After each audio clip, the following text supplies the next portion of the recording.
अगर आप आयशर ट्रैक्टर के स्टीयरिंग असेंबली को आयशर डिपो या फिर आयशर एजेंसी से ख़रीदते हैं ना, तो आपको लगभग ये 10,152 रुपये का पड़ेगा। लेकिन अगर आप इस चीज़ को आफ्टर मार्केट ख़रीदते हैं ना, तो ये लगभग आपको 8630 रुपये का पड़ जाएगा, लेकिन रहेगा जेन्युइन आयशर का ओरिजिनल ही। और ये है अपने ट्रैक्टर की पुरानी स्टीयरिंग असेंबली, तो आज हम इसको चेंज करने वाले हैं। अब आप ये देखो, इस ट्रैक्टर में स्टीयरिंग असेंबली खोलने के लिए हमें कितने सारे पार्ट्स खोलने पड़ते हैं।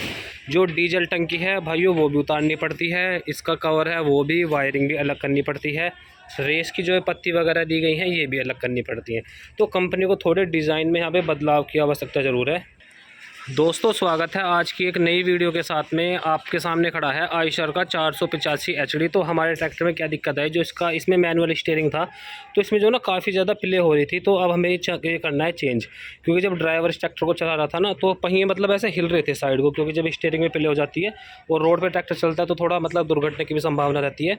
अब बाकी देखो, इसमें मेरे को कंपनी के एक डिज़ाइन की क्या गलती लगी है और स्टीयरिंग हमें कितने का पड़ा वो भी मैं आपको बताऊँगा। एक जो भी जिन भाइयों के पास आयशर ट्रैक्टर है ना, वो वीडियो खास करके देखें, क्योंकि आपके लिए थोड़ा बढ़िया होने वाला है। जो मतलब हमने स्टीयरिंग ख़रीदा है ना, अगर आप इस चीज़ को डायरेक्ट एजेंसी से या फिर डिपो से ख़रीदते हैं आयशर की से, तो आपको महंगा पड़ेगा। लेकिन अगर आपको मैं एक ऐसी जगह बताऊंगा जहां से आपको ये काफ़ी सस्ता पड़ जाएगा, मतलब 1500 से 2000 रुपये के आसपास आपको सस्ता पड़ जाएगा।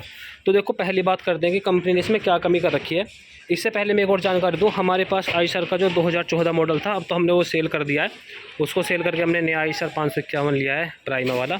तो देखो, उसमें एक सहूलियत ये थी, उसमें भी हमने एक बार स्टीयरिंग चेंज करा था, तो उसमें सिर्फ हमें 4 बोल्ट, ये 2 यहाँ पे थे, एक इस साइड था और एक इस साइड था, मतलब 4 बोल्ट खोल के और टंकी का कवर उतार के उस स्टीयरिंग असेंबली को पूरा बाहर निकाल सकते थे।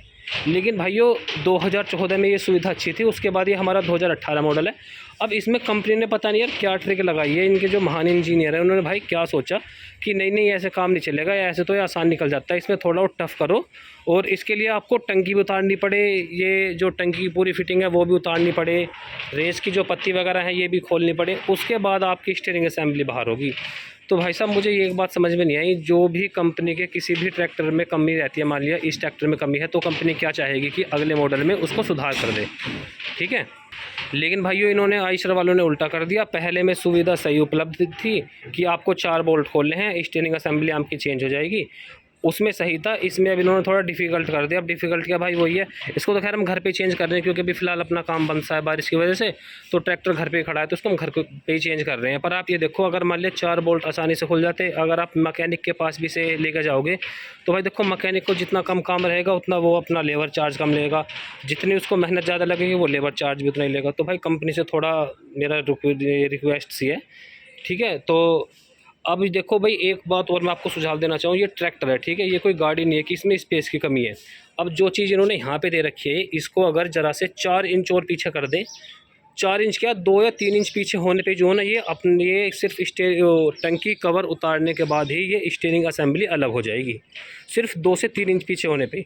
अब ये भाई ऐसी मतलब ये गाड़ी वगैरह या वो तो है नहीं कि ये बिल्कुल MM से ही चलेगी, कि अगर मान लिया 2 MM भी फालतू हो गए तो इस पर टैक्स ज़्यादा हो गया। यानी समझने वाली बात है, कंपनी को ये चीज़ समझनी चाहिए कि, और मुझे नहीं लगता कि अन्य कंपनियों के ट्रैक्टर में भी ये दिक्कत होती होगी। बाकी मैंने इंस्टाग्राम पे कल एक आज सुबह ही वीडियो डाली थी, तो उसमें एक भाई का कमेंट भी आया कि न्यू हॉलैंड में भी ऐसे करना पड़ता है, उसमें भी खैर स्पेस की काफ़ी कमी आती है। तो देखो, कंपनियों को सुधार करना चाहिए, छोटी छोटी चीज़ें जो हैं। और अब मैं एक बार आपको स्टीयरिंग भी दिखाऊँ, जो मैनुअल स्टीयरिंग में लेके आया हूँ। बाकी तो भाई, अगर कंपनी तक ये वीडियो पहुंचे तो भाई थोड़ा इसकी असेंबली को थोड़ा पीछे कर दें, मतलब जो इसका पूरा स्ट्रक्चर है इसको थोड़ा पीछे कर दें, 2 से 3 इंच 4 इंच, जिससे हमें पूरी इतनी सारी ये दिक्कत ना हो।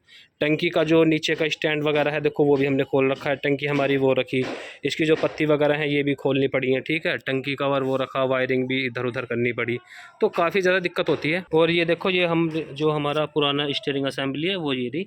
और देखो, मैं जो ना आपको एक नई बढ़िया बात और बताऊँ, ये देखो हमारा नया स्टीयरिंग है, मैंने अभी मतलब ओपन करा है। ये देखो, जो कंपनी का ये नया प्राइस है, ये तो कुछ मतलब 100 200 500 रुपये के कम ज़्यादा होते रहते हैं, तो इन्होंने पहला प्राइस तो हटा रखा है यहाँ पे, ठीक है। और आयशर का भाई जेन्युइन है, ठीक है, पार्ट नंबर वगैरह सब चीज़ें।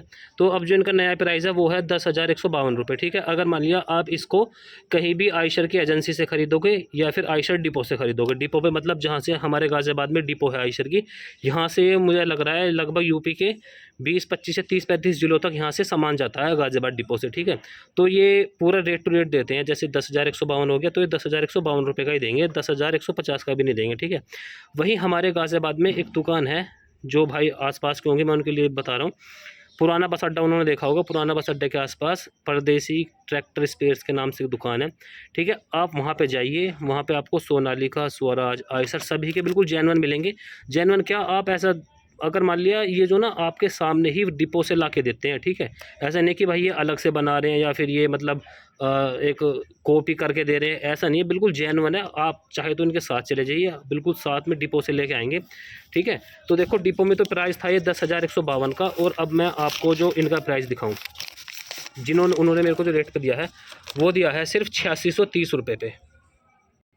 तो ये लगभग जो है ना 1522 रुपये सस्ता मिला है मेरे को, ठीक है। अब देखो 1522 रुपये हमारे लगभग इस 10,000 रुपये का आइटम पे बचे हैं। बाकी अगर आप मान लीजिए जितना महंगा लोगे तो उतना ही वो ये सस्ता मिल जाएगा आपको। अब देखो कुछ भाई ये बोल सकते हैं कि नहीं ये ओरिजिनल नहीं है, कॉपी है, तो भाई 100 के 100% जो आयशर का है वही है। देखो सारी चीज़ें, पार्ट नंबर वगैरह, ठीक है, सब चीज़ें इसमें लिखी हुई हैं, और ये बिल्कुल आपके आंखों के सामने ला के देते हैं, ऐसे नहीं कि कहीं से कॉपी करके लाते हैं। और एक दूसरी चीज़ और है, और भाइयों एक थी हमारी ये टाई रोड एंड, ठीक है, इसका जो ये प्राइस है ये 509 रुपये था, लेकिन इन्होंने दिया है मेरे को ये 450 रुपये का, ठीक है। तो इसमें भी लगभग ये 59 रुपये 59 रुपये जो है मेरे को सस्ता दिया है ये। तो देखो मतलब आपको छोटी छोटी चीज़ों पे कितना फ़ायदा हो रहा है, ठीक है। तो वीडियो बनाने का मकसद मेरा यही था कि अगर कोई भाई पास का हो और ये चीज़ चाहिए तो आप वहाँ से ख़रीद सकते हैं, ठीक है। देखो ये भी हमने जो ना, अगर इसको हम आफ्टर मार्केट ख़रीदते हैं स्टीयरिंग को भी, तो ये हमें लगभग 4-5 हज़ार के आसपास का पड़ जाता है, ठीक है। और ये भी हमको 200 से 300 की पड़ जाती है, लेकिन भाई जो चीज़ जेन्युइन रहती है ना उसका फ़ायदा लगी रहता है। तो दोस्तों मैंने देखो आपको सारी जानकारी दे दी। बाकी एक बार मेरी और भाइयों आयशर वालों से वो है कि इनको थोड़ा चीज़ों को सुधार करें, ठीक है। जो आप ये थोड़ी थोड़ी कमी करके देते हो उन्हें थोड़ा सुधार करें, ठीक है।